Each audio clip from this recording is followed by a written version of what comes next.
Hey all y'all, welcome back. It's Knit Tea Live. Woo! It's the Sunday live stream. I hope people are having a good weekend. And yeah, sorry I'm a little bit late. Just as I was getting set up, my husband had an accident. He dropped his water bottle on his pinky toe, and his pinky toe has been through a lot over the years, okay? It's been through a lot, and he got a little injured. So we were getting him taped up and everything. So I'm running a little bit behind today, and oh, people are watching, yay. So say hi in the chat so that I know that you are here and I can say hello to you personally, and we will start getting started. We will start getting started. That's fancy talk. Okay. Oh, man. Yeah, I'm a little discombobulated this morning. Hey, Jillian. Oh, I got something to show you. Hey, Whitney. How's it going? Hope you all are having a good weekend. It's gone by fast. I felt like this week was really slow. Like all day Thursday, I kept thinking it was Friday. And you know when that happens, it's like, oh, this week is never going to end. Hey, Baron Chart Designs. It's been a while. Hi, Samantha. Welcome, welcome. So, yeah. So my husband had his accident this morning, so I'm feeling a little discombobulated. I didn't get everything as prepped as I wanted to, which is bad on my part. I should know better. Believe it or not, I am a entertainment professional behind the scenes. I am behind the scenes professional. I've spent like 10 years of my life working in reality television, so I understand the importance of proper prep prevents problems, but life is busy. Life is busy. Anyway, so this week I thought we would talk about swatching. I feel like this is a topic that's evergreen, that can always be discussed. There's always something more to say because it is a topic where the same question arises time after time after time, and that is it really necessary? Or how big of a swatch do I really have to make? Or do I really need to swatch or block my swatch or block? Do I really need to wash or swatch my block? I can't say that right. Do I really need to wash and block my swatch? Said it correctly. Yay me. Pat on the back. Yeah, these questions come up time and time again. Kate Atherley recently wrote a article. I think she blogs on Modern Knitting is where those articles pop up. I should have it written down, but I just don't write it down. Anyway, and she was talking about this. I love Kate Atherley, by the way. And yeah, so I figured today, let's talk about swatching. Ask me your questions. Tell me your opinions. My first question to you is, do you swatch? Do you think your swatches lie to you? That's my question for you right now. So, take a moment, give me an answer, and while you do that, I'm going to just grab a couple things to demonstrate some opinions, why I have some opinions that I have about all of this. So, I am a swatcher. I will tell you off the bat. I don't think that's a surprise to anybody. I think this is something I probably mentioned before. I'm a believer in swatching. I think swatching is an essential skill to knitting, and it is actually a pet peeve of mine. This is a pet peeve of mine when people say their swatches lie to them. And I just sit there like the little Hermione that I am, and I think to myself, but I'm going to say it out loud now, your swatches are not lying to you. This is not this is not a matter of that there's something wrong inherently with swatching or swatches. This is a user error. If you get inaccurate results from your swatch, most likely it's knitter error and not you know, somehow swatches just don't actually do what they're supposed to be doing. And so, and to be fair, I think that swatching is one of those skills in knitting, like so many, where there isn't necessarily really good centralized information about how to make a really good swatch. Like, it's one of those skills in knitting that people a lot of times aren't taught right away. You know, when we learn to knit, we learn to do knits, we learn to do purls, we start to learn to do some increases and some decreases. But, you know, if you're learning to knit from your grandma and your grandma never really swatched, you don't learn about swatching. And then it's like, well, I never swatched, and what does it matter? Whitney, I never swatched before, but I'm making my first cardigan soon, so I do want to make a swatch for that since it's a big project. Yes, absolutely, Whitney. And that's something that we'll talk about more about. Is swatching always essential? You know, because I'll be honest, I am a believer in swatching. I don't swatch necessarily for every type of project. Samantha, if I'm making a garment, yes. If it is a hat or shawl, mitts, etc., I don't. Yes. And I think there's real validity to, there are certain types of projects where sizing isn't as essential, and so doing a gauge swatch, skipping that step, is not a problem. And I think there are some projects as well that are, even when size can matter, that the size of the project is so small, like a fingerless mitten or glove, that you sit there and you're like, I'm actually probably use just as much yarn to do the swatch as I am to knit the project. So why don't I knit the project, see what my gauge is like, and then if I need to make an adjustment, okay, I'll make an adjustment, and not much yarn has been lost. I think that's totally valid. Jillian, I swatched twice. First with my hand spun to determine if my spin works in the fabric and make adjustments as needed. Again, before I knit. Yeah? Yeah. And that's something else too. I mean, I think sometimes, like, if you're somebody who is using hand spun yarn, you need to swatch to find out how the yarn is even behaving. It's not like you have a recommended yarn that's going to give you some of that information, and I'm kind of assuming that's what your reasoning behind that, swatching it twice before you knit. And I think that the other thing is, I find swatching is really necessary for almost, not all my projects, but for so many of them, because so often I'm not following someone else's pattern. I'm really making up my own thing, and I need to swatch. I need to do a swatch to see if kind of the pattern is working out the way I want it to make sure that the needle size is getting me the fabric that I want and the results that I want. And truth, Jillian, exactly, yeah. And I think too, but you know what, even when you're following someone else's pattern, if you want to know the truth, in terms of kind of doing, let's first, well, before I get into that, let's first just define what a swatch is.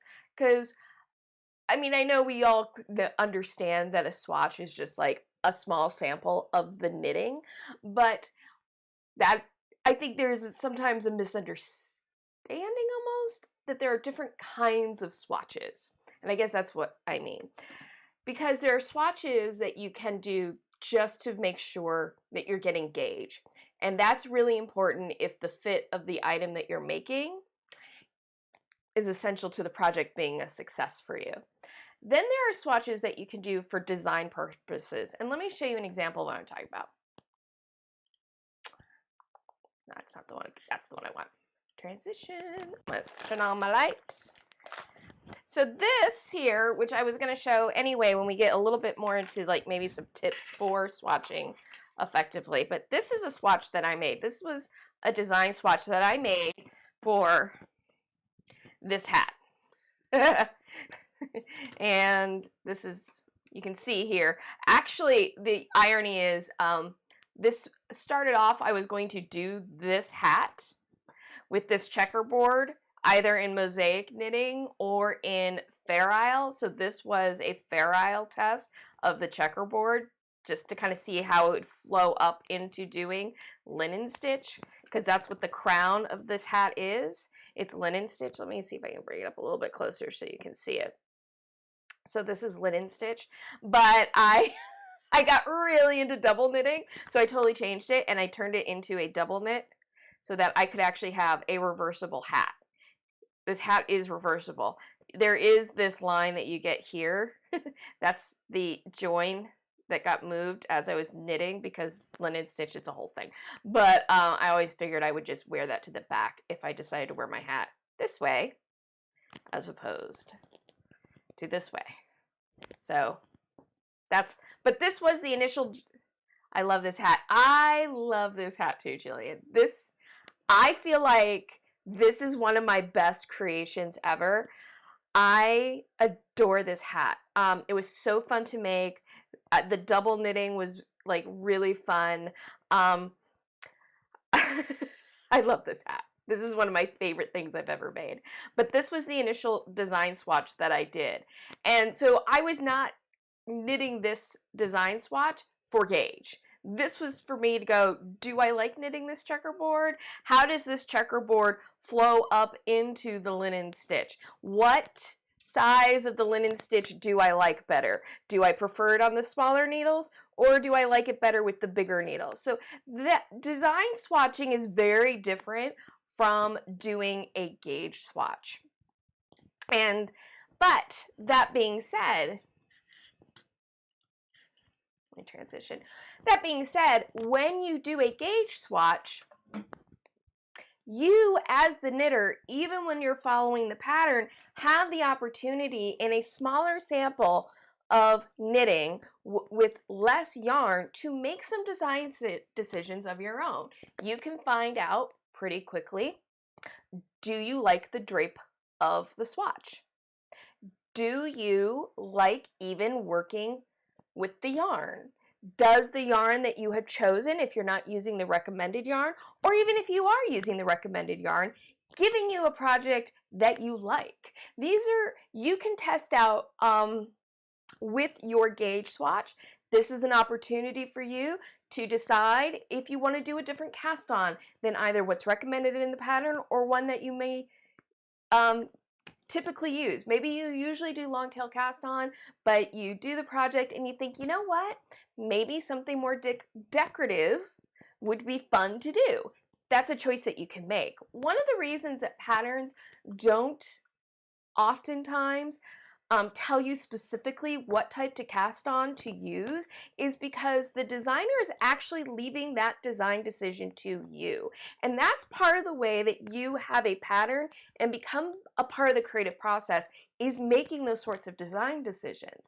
And swatching, even a gauge swatch, especially a gauge swatch that you do where you are actually swatching the knit stitch and not just a stockinette.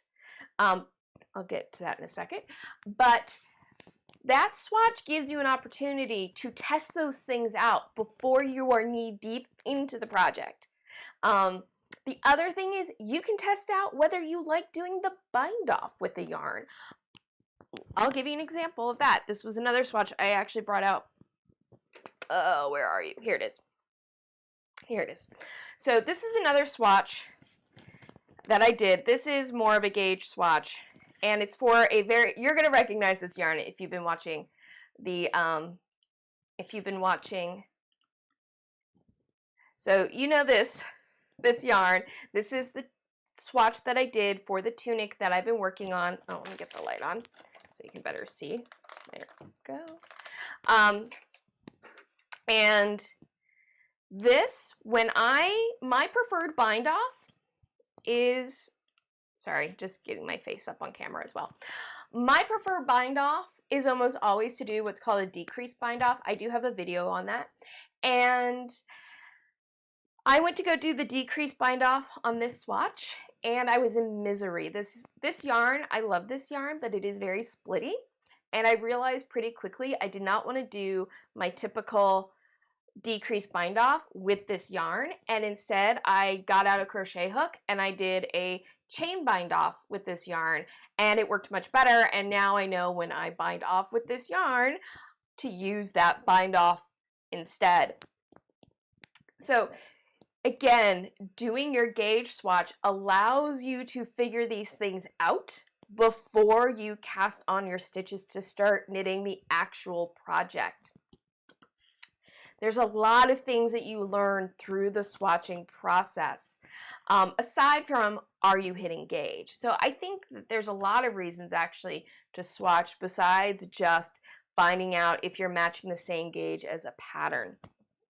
Something else too, though, that comes up a lot with swatching that I think is really, let me turn that light off. Okay, it's really essential is yes, you should wash and block your swatch.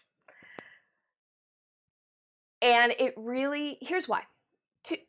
There's really two reasons to do it. One, washing and blocking affects your gauge.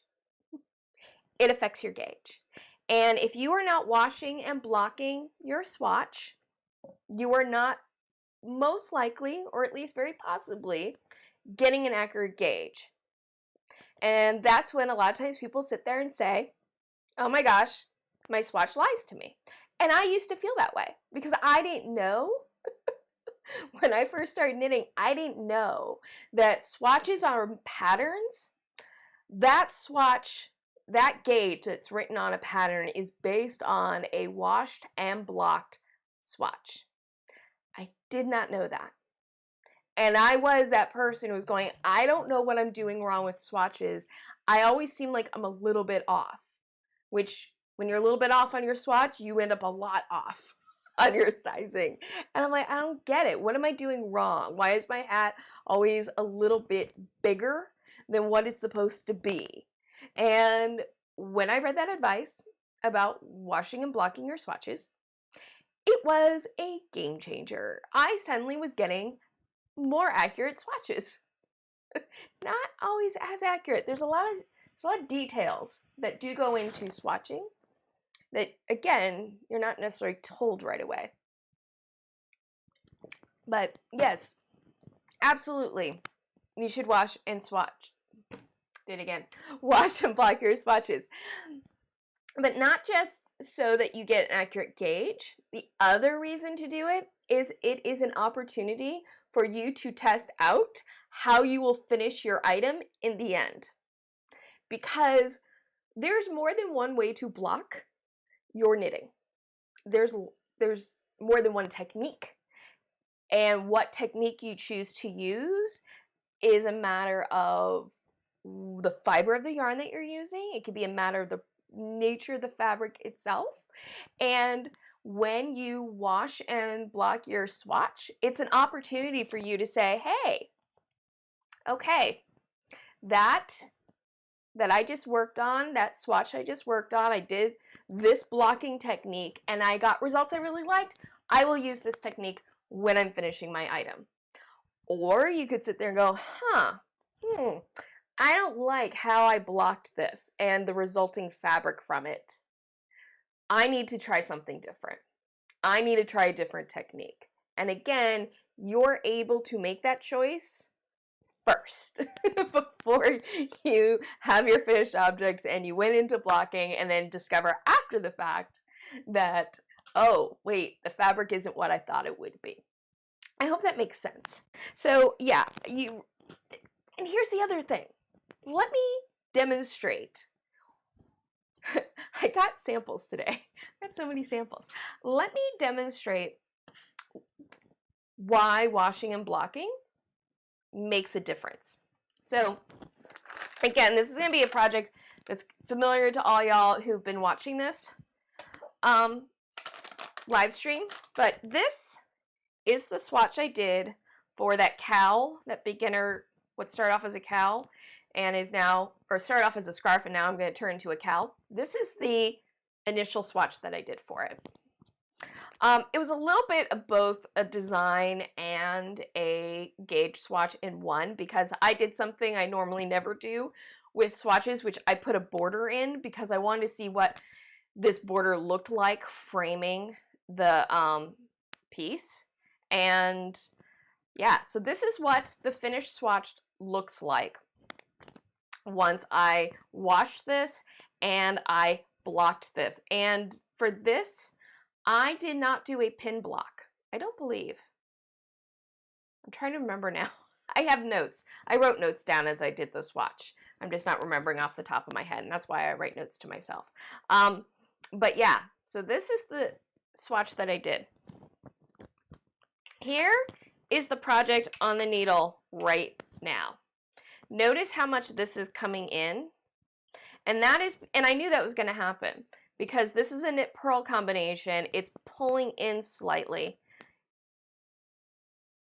Bear and char design. Is video choppy for anyone else? Oh, let me see. You're offline. Try again. Unfortunately, I don't know what's going on with YouTube Studio. I gotta update this. I have a few error messages. Hopefully, unfortunately, there's just not a lot I can do right now.